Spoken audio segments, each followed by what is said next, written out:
Minamahal na kapatid kay Kristo Jesus, naway pagpalain ka ngayong gabi sa banal na sugat ni Kristo Jesus. Tanggapin mo ang pag-ibig at kagalingan na kailangan mo. Magdasal tayo.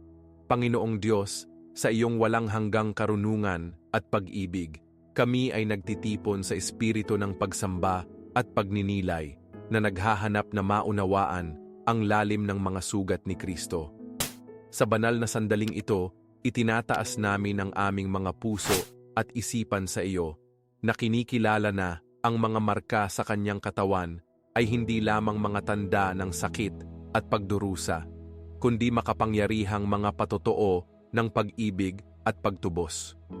Sa pagtingin namin sa mga sugat ng aming tagapagligtas, naaalala namin ang pinakadakilang sakripisyo na ginawa niya para sa bawat isa sa amin, isang gawa na lumalampas sa pag-unawa ng tao at nagbubunyag ng kadakilaan ng iyong pag-ibig para sa aming mga buhay. Panginoon, sa pagninilay namin sa mga sugat na ito, hinihiling namin na tulungan mo kaming maunawaan ang malalim na kahulugan na mayroon ito sa aming pang-araw-araw na buhay.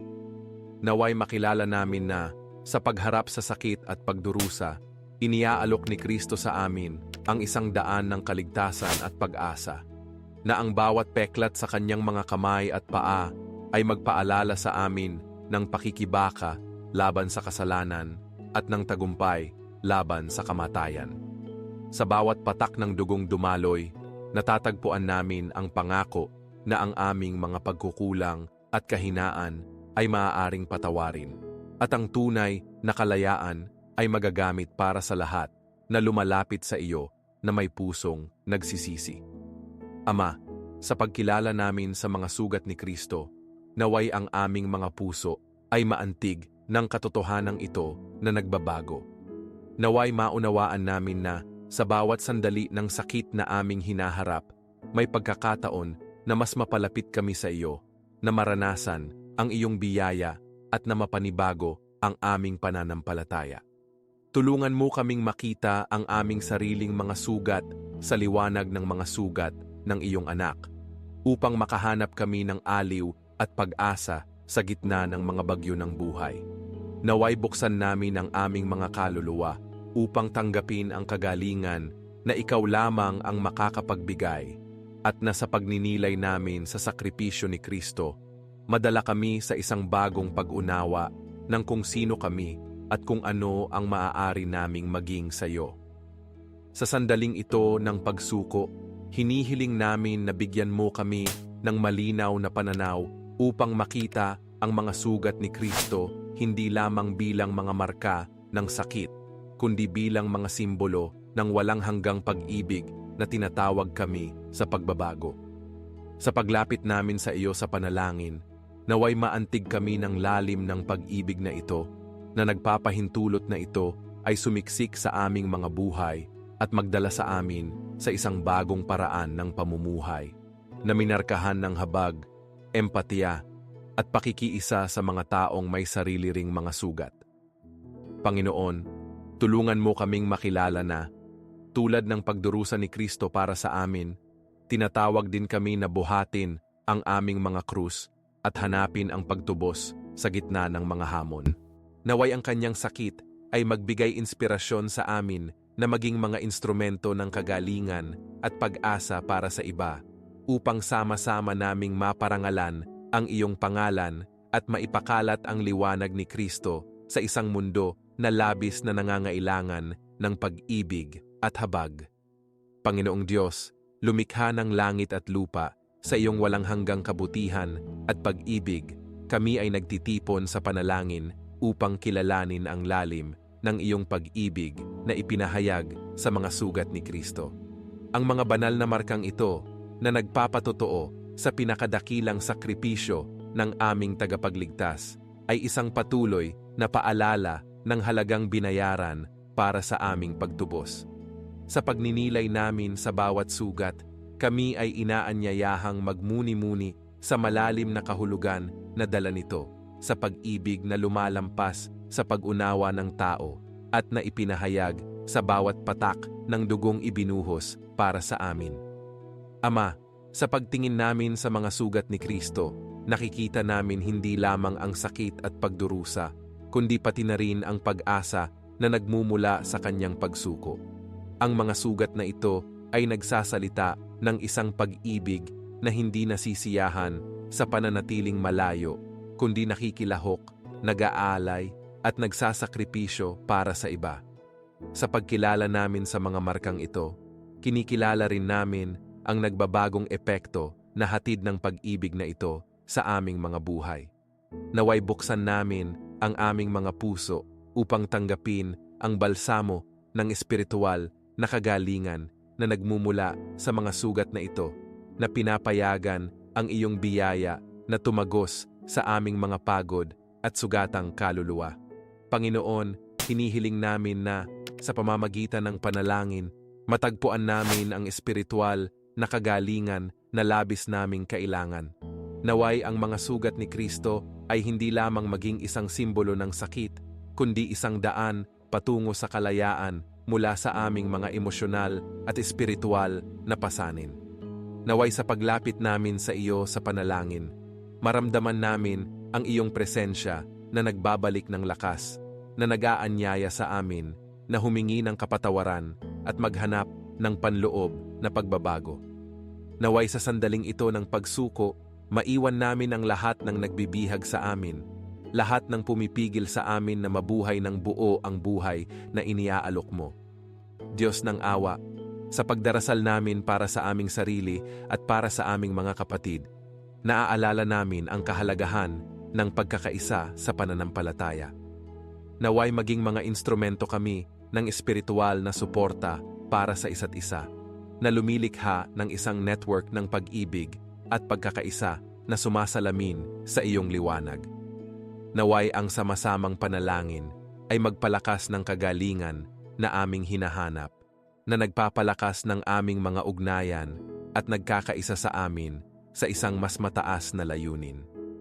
Tulungan mo kaming alalahanin na, tulad ng mga sugat ni Kristo na nagbuklod sa amin sa iyo, pinagbubuklod din kami nito sa isa't isa, na bumubuo ng isang katawan na naghahanap ng kagalingan at pagbabago. Panginoon, nais din naming magpasalamat sa iyo para sa mga aral na natutunan namin sa pamamagitan ng sakit at pagdurusa.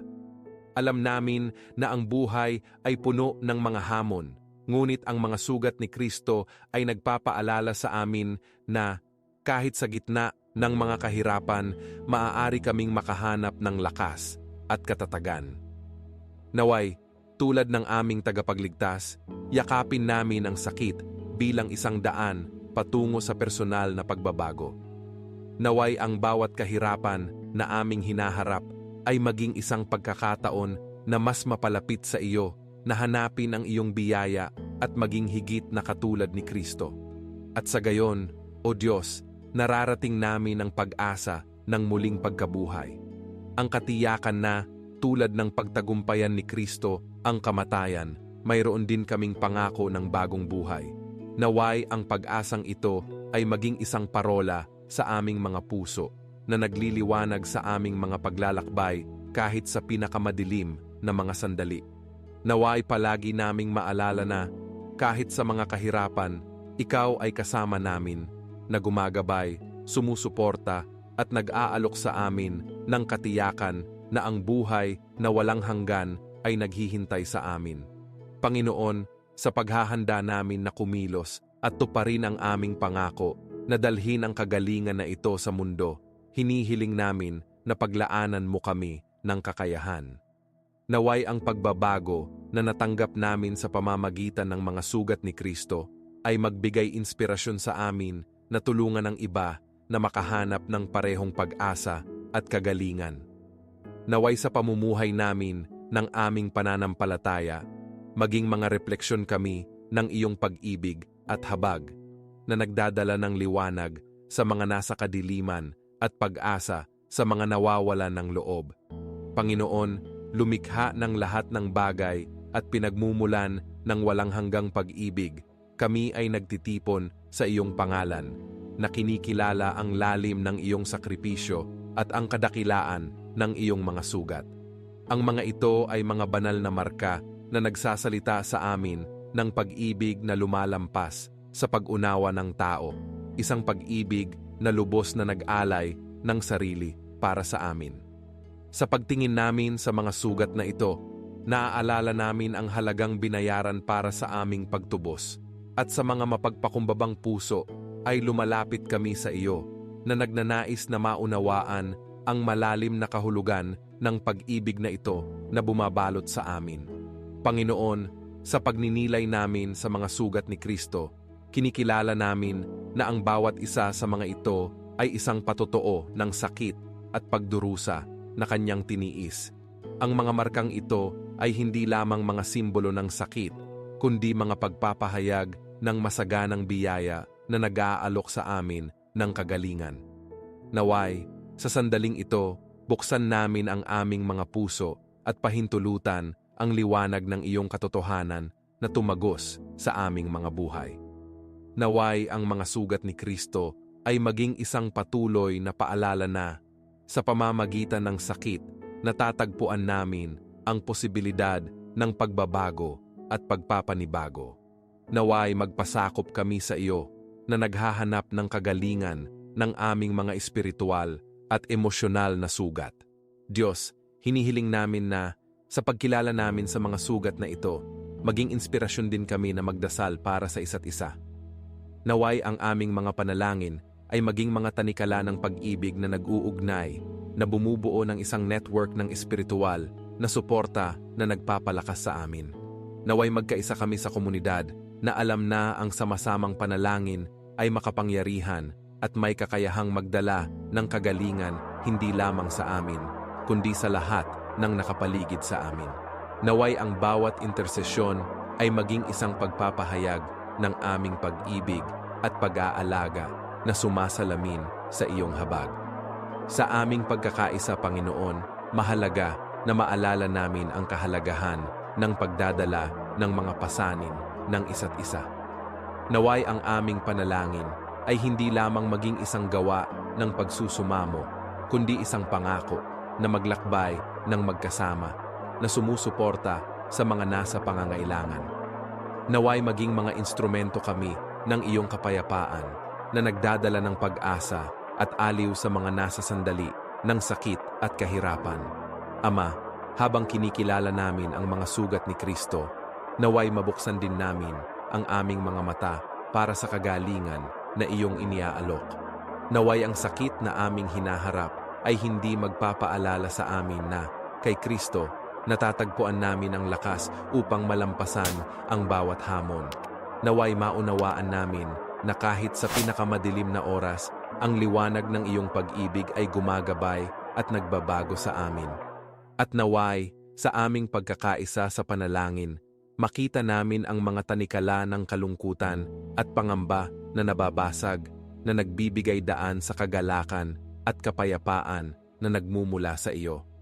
Nagpapasalamat kami sa iyo, Panginoon, sa pagpapahintulot sa amin na makibahagi sa komunidad ng pananampalataya na ito, kung saan kami ay pinalalakas at pinapanibago. Naway ang bawat panalangin na inaabot sa iyo ay maging isang gawa ng pag-ibig at pagtitiwala, na alam na ikaw ay nakikinig at tumutugon sa aming mga pagsusumamo. Naway palagi naming maalala na, tulad ng mga sugat ni Kristo na nagsasalita sa amin ng pagdurusa, nagsasalita rin ito sa amin ng pag-asa, kagalingan, at kalayaan. Naway ang aming intersesyon ay maging isang refleksyon ng iyong pag-ibig, at sa paggawa nito, maranasan namin ang tunay na pagbabago na nagmumula sa iyo. Panginoong Diyos, lumikha ng lahat ng bagay, sa iyong presensya kami ay nagtitipon na may mapagpakumbabang mga puso at nagpapasalamat. Sa pagninilay namin sa mga sugat ng iyong minamahal na anak, si Hesukristo, kami ay dinadala sa isang malalim na pagninilay tungkol sa walang hanggang kahulugan ng sakripisyong ito na nagligtas sa amin mula sa kadiliman at nagdala sa amin sa liwanag ng iyong habag. Sa banal na sandaling ito, nais naming kilalanin ang bawat marka, bawat sakit na tiniis niya, na sumisimbolo hindi lamang ng pagdurusa, kundi ng isang walang hanggang pag-ibig, isang pag-ibig na lumalampas sa pag-unawa ng tao. Ang mga sugat ni Kristo, Panginoon, ay mga patotoo ng iyong hindi matitinag na pangako sa sangkatauhan, mga paalala ng lalim ng iyong pag-ibig para sa amin. Sa pagtingin namin sa mga ito, kami ay tinatamaan ng katotohanan na, sa gitna ng sakit at pagdurusa, natatagpuan namin ang pangako ng pagtubos. Naway kilalanin namin sa aming mga buhay ang kahalagahan ng sakripisyong ito, na pinapayagan ito na baguhin ang aming pagkatao at mas mapalapit sa iyo. Naway ang mga sugat ni Kristo ay maging liwanag na gumagabay sa aming mga hakbang, ang pag-asa na nagbabalik ng aming mga kaluluwa at ang lakas na sumusuporta sa amin sa panahon ng pagsubok. Diyos, sa pagtalakay namin tungkol sa pagbabago sa pamamagitan ng sakit, nais naming dalhin ng may katapatan sa iyong presensya ang aming mga pakikibaka, mga sugat at mga kawalan ng katiyakan. Naway, tulad ng mga sugat ni Kristo, ang aming mga sakit ay hindi maging walang kabuluhan, kundi magdala sa amin sa isang panloob na pagbabago kung saan maaari naming matagpuan ang lakas at katatagan na kailangan upang harapin ang mga hamon ng buhay. Naway sa pamamagitan ng pagdurusa, mahubog ang aming pagkatao at mas mapalapit kami sa iyo, na natututo na magtiwala sa iyong perpektong kalooban, kahit na ang daan ay tila madilim. Panginoon, tulungan mo kaming maunawaan na ang sakit ay isang hindi maiiwasang bahagi ng paglalakbay ng tao. Ngunit sa pamamagitan nito, maaari naming makamit ang mas malalim na pag-unawa sa pag-ibig na mayroon ka para sa amin. Naway matutunan naming makita ang aming mga sugat, tulad ng mga sugat ni Kristo, hindi lamang bilang mga marka ng sakit, kundi bilang mga tanda ng pag-asa at mga posibilidad ng kagalingan. Naway ang bawat luhang aming pinapadanak at bawat sugat na aming dala ay maging mga pagkakataon upang maging higit kaming katulad ng iyong anak, na kahit sa sakit ay hindi kailanman nawalan ng pananampalataya sa iyo. Naway ang aming panalangin ay maging isang taimtim na sigaw para sa pagbabago, para sa kalayaan, at para sa espiritual na kagalingan. Sa pamamagitan ng mga sugat ni Kristo, naway matagpuan namin hindi lamang ang kapatawaran, kundi pati na rin ang pagpapanibago na labis naming hinahangad. Naway sa pagkilala namin sa sakripisyo, mabuksan namin ang aming mga puso para sa kagalingan na nagmumula sa iyo, na pinapayagan ang iyong liwanag na pumasok sa aming mga buhay at magpalayas ng kadiliman na nakapaligid sa amin. At habang kami ay nagkakaisa sa panalangin, naaalala namin ang kahalagahan ng pamamagitan, kapwa para sa aming sarili at para sa iba. O Panginoon, naway maging mga daluyan kami ng iyong biyaya na dinadala ang aming mga pagsusumamo sa iyo at nananalangin para sa aming mga kapatid. Naway ang aming mga tinig ay magkaisa sa isang koro ng pananampalataya na bumubuo ng isang network ng espiritual na suporta na nagpapalakas at sumusuporta sa amin sa panahon ng pangangailangan. Naway ang pakikisalamuha ng mga banal ay magbigay inspirasyon sa amin na maging mapagmalasakit, na magbahagi ng mga pasanin ng isa't isa at maghanap ng kagalingan ng sama-sama. Naway ang paglalakbay na ito ng pagbabago sa pamamagitan ng sakit ay magdala sa amin sa isang bagong pangako na kumilos sa iyong pangalan. Naway sa pagtanggap namin ng kagalingan na nagmumula sa mga sugat ni Kristo, maging mga instrumento kami ng iyong kapayapaan at pag-ibig sa mundong ito. Naway ang bawat isa sa amin na hinipo ng iyong biyaya ay maging inspirasyon na dalhin ang pag-asa at kagalingan sa mga nawawala at nasasaktan na sumasalamin sa liwanag ni Kristo sa gitna ng kadiliman. Amen. Panginoong Diyos, lumikha ng langit at lupa, lumalapit kami sa iyo na may mga mapagpakumbabang puso at puno ng pasasalamat. Sa banal na sandaling ito, kami ay inaanyayahang magmuni-muni sa mga sugat ni Kristo na nagsasalita sa amin ng iyong malalim na pag-ibig at sakripisyo. Sa pagninilay namin sa mga banal na markang ito, kinikilala namin ang sakit na tiniis para sa amin, ang lubos na pag-aalay ng iyong minamahal na anak para sa aming pagtubos. Naway sa espiritu ng panalangin, buksan namin ang aming mga puso sa lalim ng pag-ibig na ito na umaabot sa amin, na nagbabago sa amin at tumatawag sa amin sa isang bagong buhay. Ang mga sugat ni Kristo ay isang buhay na patotoo ng pag-asa, isang tanda na kahit sa gitna ng kadiliman, ang liwanag ng iyong biyaya ay maaaring magningning ng maliwanag. Ang mga ito ay nagpapaalala sa amin na ang bawat sugat ay nagdadala ng pangako ng kagalingan, kalayaan at pagpapanibago. Panginoon, sa pagkilala namin sa mga sugat na ito, hinihiling namin na kilalanin din namin ang aming sariling mga pasanin, ang aming mga sakit at ang aming mga sugat. Naway sa sandaling ito ng pagninilay, hanapin namin sa iyo ang espiritual na kagalingan na labis naming kailangan, na alam na sa bawat panalangin, sa bawat sigaw, natatagpuan namin ang posibilidad ng pagbabago. Diyos, alam namin na ang panalangin ay isang tulay na nag-uugnay sa amin sa iyo at sa aming mga kapatid. Sa pamamagitan ng pagdarasal namin para sa isa't isa, bumubuo kami ng isang network ng pag-ibig at pagkakaisa na lumalampas sa oras at espasyo. Naway ang pakikisalamuha ng mga banal ay magbigay inspirasyon sa amin na itaas ang aming mga tinig ng sabay-sabay na humihiling ng kagalingan at pagpapanibago, kapwa para sa amin at para sa mga mahal namin.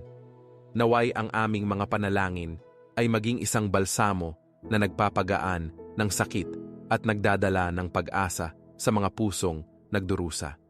Ang sakit at pagdurusa ay mga hindi maiiwasang bahagi ng paglalakbay ng tao, ngunit sa pagtingin namin sa mga sugat ni Kristo, natatagpuan namin ang isang malalim na aral.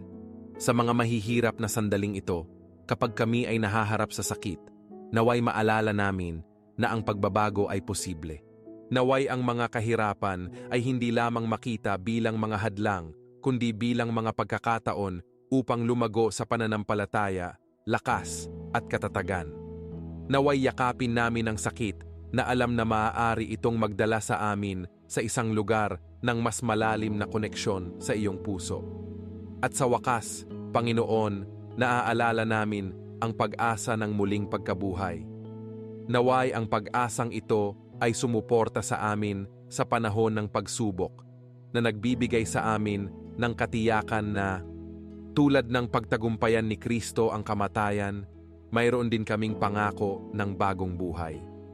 Naway ang aming pananampalataya sa muling pagkabuhay ay magbigay sa amin ng lakas ng loob na tumingin sa kabila ng kasalukuyang mga pangyayari, na nagtitiwala na ikaw ay palaging kasama namin kahit sa pinakamadilim na mga kahirapan. Naway ang katiyakan na sa huli, ang buhay ay magtatagumpay sa kamatayan, ay punuin kami ng tapang at determinasyon upang harapin ang mga hamon na dumarating sa aming landas.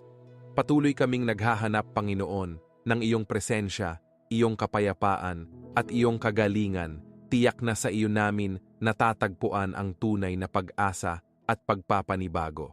Amen.